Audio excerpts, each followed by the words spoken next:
All teams, give it everything you got. It's time to fangirl flail with Fangirls Going Rogue. Count me in. I don't think there's anything more important in the Star Wars universe than the fans.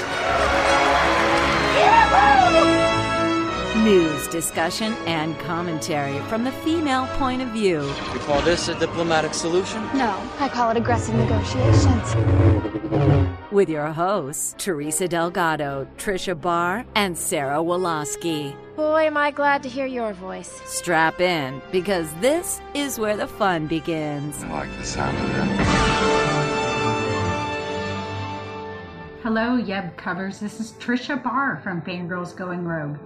Did you miss out on the glow of celebration, or do you just want to remember it?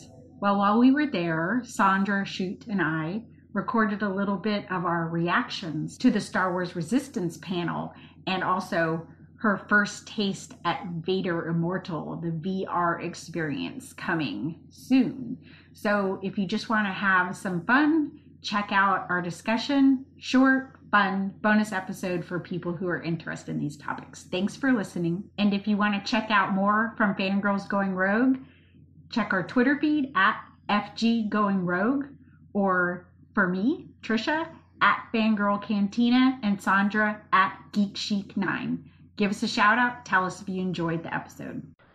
This is Tricia, coming to you from Star Wars Celebration on Monday, April 15th. We've just come out of the Star Wars Resistance panel, and Sandra and I had a little fun, went over to Vader Immortal. But first, Sandra, say hi.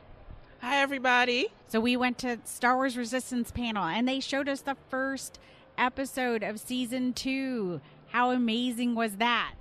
That was a wonderful experience, and it was just exciting to see the entire cast sitting on stage.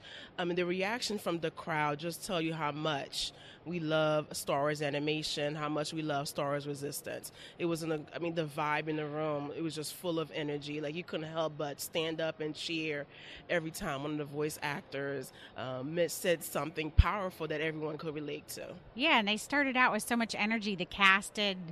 Donald Faison and Bobby Moynihan are running through the crowd, and they're taking pictures and selfies. So I think the cast was about as enthusiastic as I've seen a cast in the animation.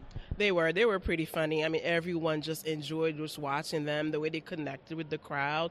Like I said, it was just like you had to be there to really experience it. And I'm hoping even through the live streaming, everybody just could feel the energy from the room, because it was awesome. For the episode that we saw, we're not going to spoil. But the one thing they did tell us in the panel, so we don't consider this a spoiler because it's out there, is they said this is a continuation. They're picking up right where they left off.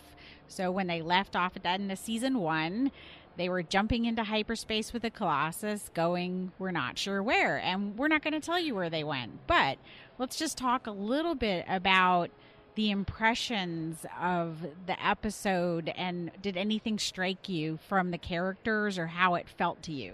Everyone just seem matured. Season 1, we saw in the beginning, they all just looked so inexperienced. No one knew what they were doing. Everyone was doing their own thing. But as the season progressed, there was a level of growing up that I thought all of the characters went through. And you could totally see that in this first episode of Season 2. All of our favorite characters, they've changed, and they're in a new environment. And you could tell their interactions with one another. You could tell that there was a level of maturity. I'm just going to make a comment because I've discussed it often about the show, is a lot of times the women tend to be on the side or just, an adjunct to everything that's happening in the story. I felt in this episode the women had a lot of agency going on from many points of view, many different women. So it was quite exciting for me to see that coming from Season 2, and they didn't skip on the humor that a lot of people like. Right. I totally agree. Just Tora, just seeing her on screen, and Tam. I'm not going to say anything about her. I'll let you see for yourself.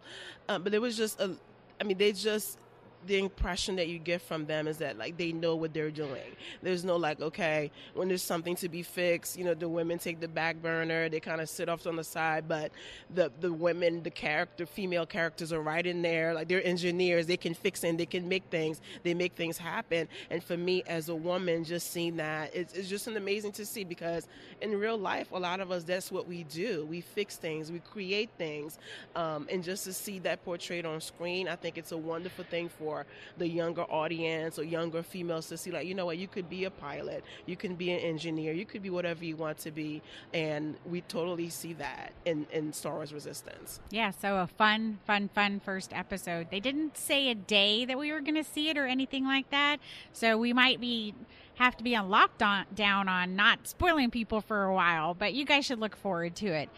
And then after that, Sandra went over to Vader Immortal, the VR experience.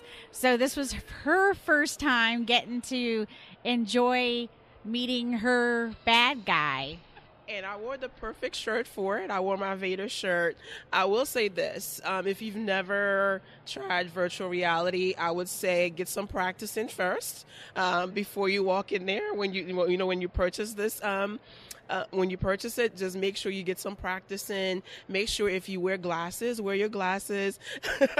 Because I just experienced it, and I was just like, it's amazing. Like when you walk in, you know, they give you the instructions, and then once you press that button, and that's it, you're in complete darkness. And I'm not going to tell you what, you know, the characters, but like I said, be ready, because for me, it's just the first minute or so just felt intense. I mean, it's Vader Immortal, so you can just imagine, yes, you will see Vader. He will be towering over you. I mean, just him just sort of like talking to me, I was like, oh my gosh, am I ready? I'm scared to do this. But I think everyone's going to enjoy it. So like I said, just be prepared. Just wear your glasses, because I didn't. And I was like, oh my gosh, I can barely see anything. So that was the only bad side of it. But just prepare yourself. It is intense. So it becomes sort of a feeling, an emotion, an experience, as opposed to just seeing Vader and like on screen, like, oh, there he is doing something. So we'll just go with that. You're going to meet Vader. So you met Vader, and how did it make you feel?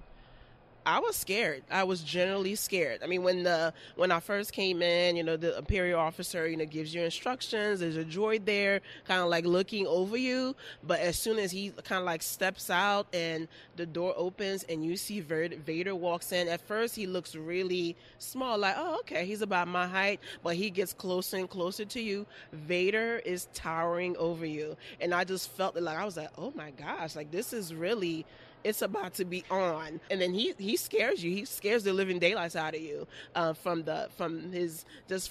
him towering over you, giving you the instructions, like you will shake.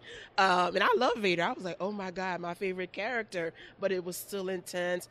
I was shaking. I don't think I was prepared for what was about to happen. But like I said, get some practice in first, because you are going to, I think, enjoy this, but be prepared. I'll be honest, Sandra, I thought you were going to reach out and give him a hug because he's your guy. So, but that didn't happen. Again, you know, this is one of those experiences you only get at the con, to go and do something like Vader Immortal and get in there and kind of get your hands. But I think, and hopefully in the years to come, we'll be able to have more ways to experience Star Wars instead of observing Star Wars, which will make it even more special. It becomes a memory in your head, which is really, really great way to become part of the galaxy far, far away. So I guess we should go ahead and say our standard goodbye from Star Wars Celebration, because we're about to part ways. Actually, Sandra's going home and I have to pack, and Sarah's not here, but I think I can do her little thing, and we're going to give you the standard send off. So until next time, dun dun dun dun dun, yub yub.